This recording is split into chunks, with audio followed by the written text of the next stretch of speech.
Iowa colleges and universities are forced to restructure some of their offices and programs as lawmakers introduce sweeping anti-diversity, equity, and inclusion legislation. KCCI's Jody Long looks into whether years of DEI efforts can actually be undone.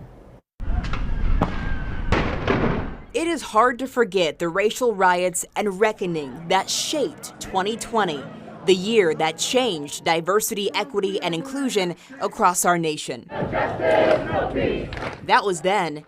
This is now. Diversity, equity, inclusion. Just makes me speechless. College students at Iowa's public universities are stripped of countless programs making campus more welcoming to everyone. I've been to Howard, Morgan State. High school senior Dornubari Godpower knows in-state tuition would be a lot cheaper, but recent anti-DEI laws have her choosing to look at colleges outside of Iowa. For me, it was like something that wasn't unexpected, but it made me feel disappointed for the fact that my representation was so clearly revoked. Last year, Governor Kim Reynolds banned the existence and creation of DEI offices and programs at the state's 3 public universities.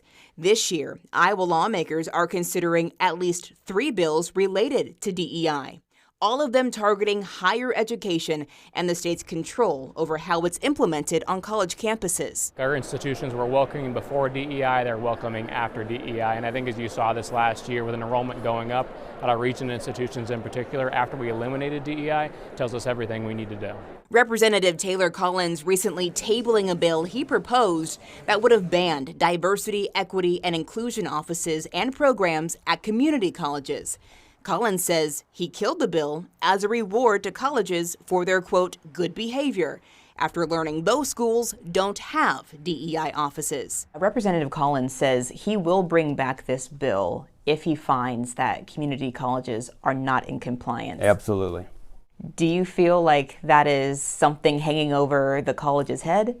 No more than it always has been. In an email to faculty and staff in January, DMACC, the state's largest community college, announced it's putting any program centered around diversity on hold until further notice as a precaution, even choosing to reword the college's strategic plan. It specifically talked about diversity, equity, and inclusion. Now it talks generally about service to all students, which really, that's how we interpreted it before, but now it says it. While the college's decades-long diversity commission is going away for now, President Rob Denson insists supporting student success is staying put. We've not created any special programs for any group. We try to be as colorblind as we can be as far as delivering services and helping students succeed. DMACC says it's received concerns from faculty about the lack of DEI efforts on campus. President Denson says there's nothing to worry about. Others disagree. What does the landscape look like without DEI initiatives and policies in place? DEI is in the landscape. You can't remove it. Equity is the one that will suffer the most because most people don't understand it. For the last 2 decades, Sherry Gupta has helped Iowans better understand and embrace differences. The founder of the nonprofit Cultural says diversity, equity, and inclusion is nothing new, but its acronym is, and it's not just about race. DEI is now villainized as a term, but the concepts are still valid. The concepts are still needed. Conservative rural Iowa keeps a large percentage of Iowans living in the same county they were born in. Gupta says that can result in a lack of exposure and acceptance to different perspectives, which she says can make a topic like DEI hard to understand. We aren't telling people how to behave.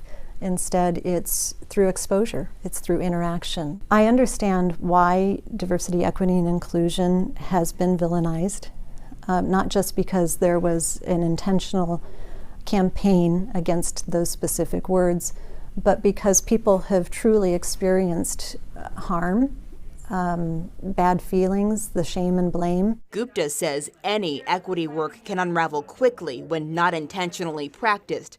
She believes workplaces and schools will remain curious how to make people feel seen and heard. So my hope as we move forward is that we do some readjustment on how we go about doing diversity, equity, and inclusion types of training, that we ultimately do get the good parts of it really embedded in cultural organizations. As for 18-year-old Dornu Bari, she has dreams of studying healthcare.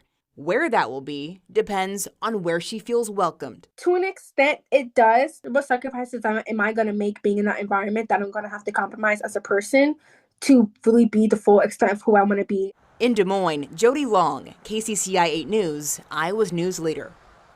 And by the way, the House Higher Education Committee is advancing a number of bills related to DEI, including a bill that would prohibit private colleges in the state from having DEI programs, as well as a bill that would ban public universities from requiring students to take any courses relating to DEI or critical race theory.